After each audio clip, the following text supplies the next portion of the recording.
Crop Talk on Market Journal is supported by Nebraska's soybean farmers and their checkoff. Finally today, as you're out scouting your cornfield, be on the lookout for common stalk borer larvae.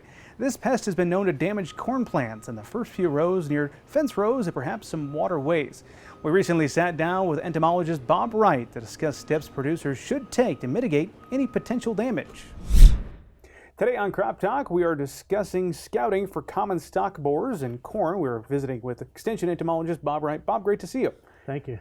Well, this is an important, timely topic now. Why is that when it comes to stem borers? Well, this is the only time we really have to control them. They have an interesting life cycle. They lay their eggs in the fall, typically in field borders, maybe brome grass borders or broadleaf weeds like ragweed. And then the eggs overwinter, and as it warms up in the spring, they hatch out. Typically, the caterpillars start feeding on small grasses like brome grass, and when they get about half grown, they get too big for the brome grass, and they start migrating, looking for bigger plants, and that's when they move into corn. And so this period now is when they're moving, at least in southeast Nebraska. That's where they're starting to move into corn. And so now is the time to try to control them. We need to control them while they're small and before they bore down all the way down into the whorl, at which point they're no longer controllable. I will ask you about some of the treatments, perhaps ways to control here in a second, but if we're going to encourage people to go out to the fields and scout, what does that look like? What should they be keeping an eye out for? Well, typically it's damage to the whorl leaves. Sometimes depends a little bit where they enter the plant. They can bore into the side of the stem and kill the growing point, or they can bore into the whorl and cause rough feeding injury on the leaves as they emerge. So, and then also typically infested plants are stunted compared to non-infested plants. And typically we see most injury on field borders. So that's the first place to look, is on field borders. Particularly if you have brome grass waterways nearby, that would be a typical situation. Okay, so you're out there, you're scouting, you identify, hey, this is a pretty big issue in my fields this year. What are the management practices? What are some of the treatments out there? Well, it's basically foliar insecticides, and the other issue is need to scout in terms of how common the damage is.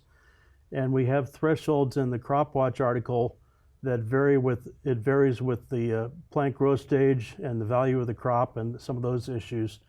So smaller plants are more easily killed than larger plants and more easily injured. So planting date is a factor also, particularly maybe late planted corn would be something that would be most at risk. You referenced your Crop Watch article on this topic, and one of the things you detailed in there was growing degree days and how those play into this conversation. Share a little bit more about that.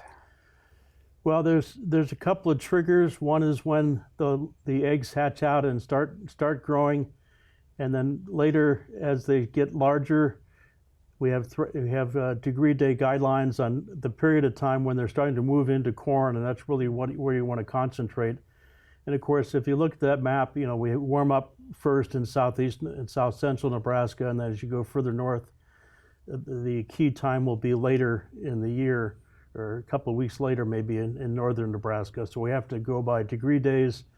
The Crop Watch article has a link where you can get current information for the degree day totals. It's not the typical growing degree days.